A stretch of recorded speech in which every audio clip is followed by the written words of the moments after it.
পৃথিবীতে সবথেকে সুখী কে জানেন? যার কোনো ঋণ নেই, যে অল্প পেয়েই খুশি এবং সন্তুষ্ট থাকে, যার মধ্যে কোনো লোভ লালসা নেই, যে নিজের ওপর বিশ্বাসী থাকে এবং অন্যের সুখে হিংসে করে না। এরাই হচ্ছে পৃথিবীর সবথেকে সুখী মানুষ। জানুয়ারি মাস আমাদের স্বপ্ন দেখায়, ডিসেম্বর মাস আমাদেরকে বাস্তবতা শেখায়। এই বছরটা আমাকে শিখিয়েছে বন্ধন যতই ঘনিষ্ঠ হোক না কেন, যে কেউ যে কোনো সময় পরিবর্তন হতে পারে, কারণ মানুষের স্বার্থ ফুরিয়ে গেলে মানুষের আসল রূপটাই বেরিয়ে আসে। এটাই হচ্ছে বাস্তব। আসসালামু আলাইকুম এভরিওয়ান, কেমন আছেন সবাই? আশা করছি আল্লাহর অশেষ রহমতে আপনারা খুব খুব ভালো আছেন। আলহামদুলিল্লাহ, আমরাও ভালো আছি। ইউনিক মাহফুজা ব্লগ চ্যানেলের আরও একটা নতুন ব্লগে আমি মাহফুজা সবাইকেই স্বাগত জানাচ্ছি। আজ সকাল সকাল ঘুম থেকে উঠে একা হাতে সব কাজ প্রায় সেরে নিয়েছি। রুমের যে আসবাবপত্র সেগুলোও ক্লিন করেছি, রুমের বেড কভারগুলোও সব কিছু চেঞ্জ করে সুন্দর করে ঝাড়া মোছা করেছি। সেই সব ভিডিও কিন্তু আজকে আপনাদের সাথে শেয়ার করব। আশা করছি বরাবরের মতো আজকের ভিডিওটা আপনাদের কাছে অনেক বেশি ভালো লাগবে। এই ভালো লাগা থেকেই ছোট্ট করে একটা অনুরোধ করছি, যারা এই ভিডিওতে ক্লিক করেছেন প্লিজ একটি লাইক দিয়ে কন্টিনিউ করবেন। আর ভিডিওটা দেখতে দেখতে যদি ভিডিওর কোনো অংশ আপনাদের ভালো লেগে থাকে, অবশ্যই চ্যানেলটা সাবস্ক্রাইব করে পাশে থাকবেন। বেল আইকনটি ক্লিক করে দেবেন, যাতে করে আমি নতুন ভিডিও ছাড়ার সাথে সাথে আপনার কাছে নোটিফিকেশান চলে যায় আর আপনি আপনার সময় মতো সুযোগ করে ভিডিওটা দেখে নিতে পারেন। এর বেলা দিনটা অনেক ছোট, যদি ওই দিকে তাড়াতাড়ি সবর ওঠা যায় তাহলে রুমগুলো একভাবে ক্লিন করে নিচে নামি।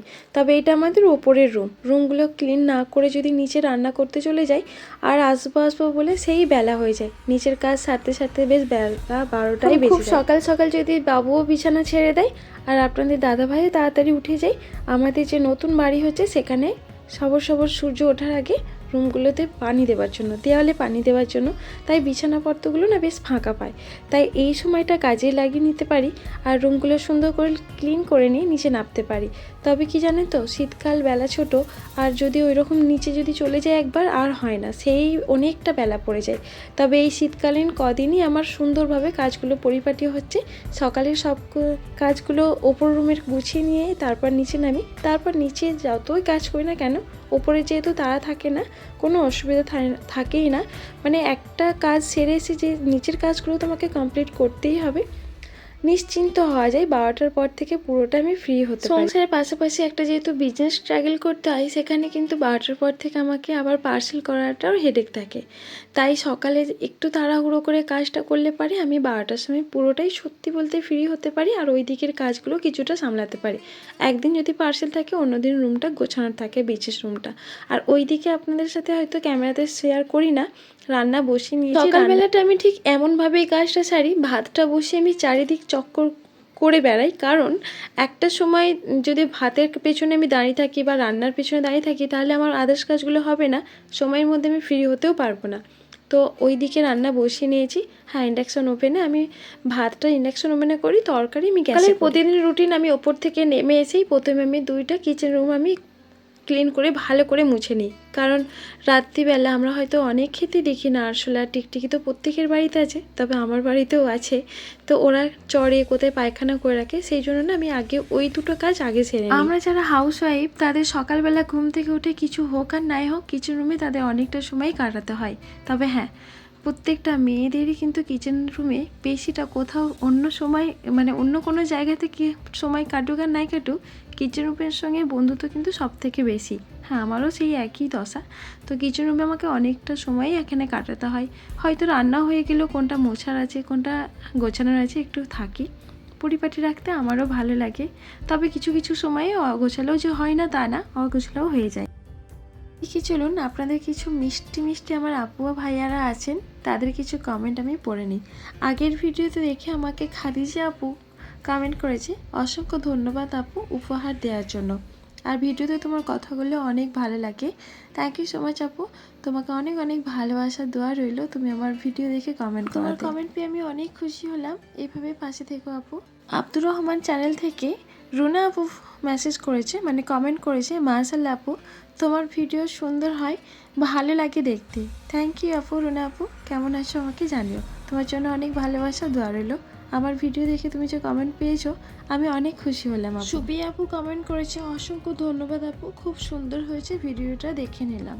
থ্যাংক ইউ সো মাচ আপু, তোমাকে অনেক অনেক ভালো। নাসরিন আপু কমেন্ট করেছে, মাশাআল্লাহ ফুলগুলো অনেক সুন্দর, আপনার কথাগুলো শুনতে আমার খুব ভালো লাগে, আপনার ভিডিওটা অনেক সুন্দর হয়েছে।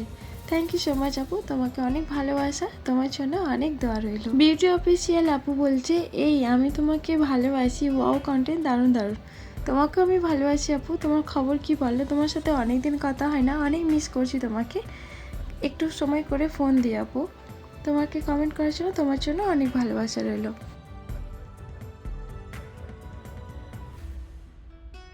এদিকে অনেকগুলো প্রায় কাজ কমপ্লিট হয়েই গেছে, দুটো কিচেন রুমও একদম ক্লিন করে রেখে নিয়েছি, এদিকে রুমটাও ক্লিন হয়ে গেছে। এবারে চলুন তরকারিটা রান্না করা যাক। বাড়ির মধ্যে সব কাজই কমপ্লিট হলো, কিন্তু ভেতর থেকে কিন্তু তরকারি রান্না হয় না। হ্যাঁ, তরকারি রান্না এর আগেই বললাম, শ্বশুরমশাই যেহেতু ডাল দিয়ে খেয়ে গেছে, তরকারি যেহেতু রান্না হয় না, সব কাজ কমপ্লিট করে এবারে তখন বাজে প্রায় 10:30 পৌনে 11টা। এবারে একটা ভারী রান্না করতে হবে, যেটা আমাদের দুপুরের জন্য খেতে হবে। আমরাও কিন্তু সকালবেলা ডাল থেকে ডিম ভাজাটা একটু বেশি করে নিয়েছিলাম, ডাল আর ডিম ভাজা দিয়ে ভাতটা খেয়ে নিয়েছিলাম। হ্যাঁ, সকালে কিন্তু আমরা 10টাতে ভাত বেশিরভাগ খেয়ে নিই। আমার এই অভ্যাসটা একদমই চাই না, 10টায় যদি ভাত খাই, কখনো যদি দুপুরে খিদে লাগে খাই, নাহলে খাই না। আপনারা দেখে হয়তো শুনে অবাক হচ্ছেন, আমার কিন্তু এই অভ্যাসটা বাবুদের থেকে হয়েছে। যখন বাবুরা স্কুলে যেত, ওই হাতে আমিও দুটো খেয়ে নিতাম। আমার মুড়ি আর এইসব খেলে পারে কিছুই হয় না, আমার কিন্তু অবশ্যই কিন্তু ভাত লাগে। ভাত না খেলে মনে হয় আমি যেন কি খাই না, শুকনো শুকনো খাবো এরকম কিন্তু একদমই মানে আমার হয়ে ওঠে না, মনে হয় যেন আমি কিছুই খাই না। 10টায় ভাত দাও, দুপুরে না যদি খিদে পাই খাই, না হলে না খাই। তো এবারে চলুন আমার রান্না করব। তো এখানে আমার বাড়িতে দেখলাম কচু আছে, ধনিয়া পাতা আমার কাছে এতটাই প্রিয়, আমার মনে হয় ধনিয়া পাতা যেই সবজি দিয়ে দেবেন না কেন, যেই তরকারিতে দেন না কেন, সেই তরকারির স্বাদ আর টেস্ট অনেকটা আলাদা এসে যায়। তবে ধনিয়া পাতা আমি অনেকটা করে কিনে নিয়ে আমি একটা ডিব্বার মধ্যে ফ্রিজে রেখে নিয়েছি, দেখতে পাচ্ছেন এখনও কিন্তু মানে তরতাজা আছে। এবারে চলুন আমি এইদিকে পেঁয়াজগুলো একদম লাল করে ফেলেছি, তার মধ্যে দিয়ে নেব মশলা। তবে হ্যাঁ, আপনাদের যদি তরকারির মধ্যে এরকম যদি কালার আনতে চান, মাছ মাংস ফেলে কালার দেখে যদি খেতে মন চায়, হ্যাঁ তো অবশ্যই কিন্তু টেস্টফুল হবে। আগে আপনারা এই পেঁয়াজের সাথে তেলগুলো ভেজে নেবেন। হ্যাঁ, অনেকেই করেন বা অনেকেই হয়তো করেন না, সবজির সাথে দেন, তাহলে কালারটা কিন্তু খুব সুন্দর একটা আসবে। একটা কিন্তু জিনিস আপনারা খেয়াল করেছেন, তরকারি মানে খাওয়ার থেকে একটা দেখার যদি সৌন্দর্য থাকে, একটা মানুষ সেটার প্রতি আকৃষ্ট হয়।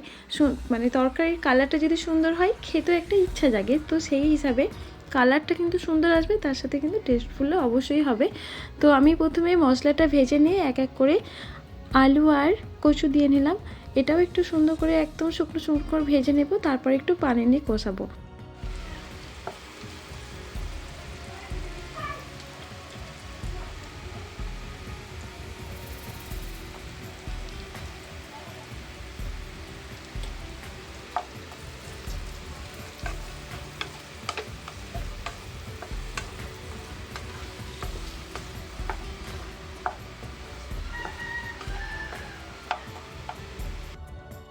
সবজি রান্নার সময় অবশ্যই আপনারা কিন্তু সবজির মধ্যে অল্প পরিমাণে পানি দিয়ে চাপা দিয়ে দিয়ে কষাবেন, তাহলে সেই সবজি রান্নাটা টেস্টটা কিন্তু অনেকটা আলাদা হয়ে যাবে।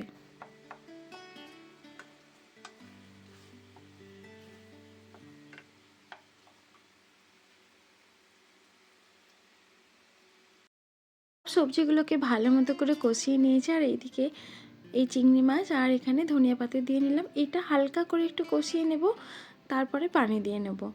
আর এখানে সবজিটা আমি যে কষাচ্ছি, ধরতে গেলে এটা 80% আমার সেদ্ধ হয়ে গেছে, অল্প পরিমাণে পানি দেব।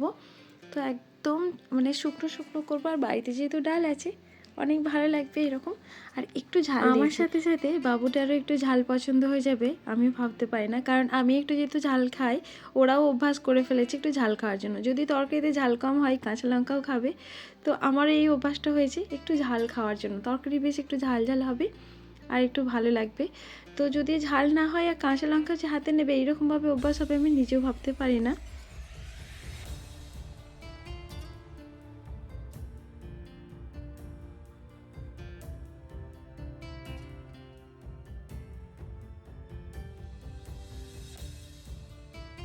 আর আর এখানে চিংড়ি মাছের যে একটা জাল দেওয়া যে পানিটা ছিল সেই পানিটাও দিয়ে নিলাম।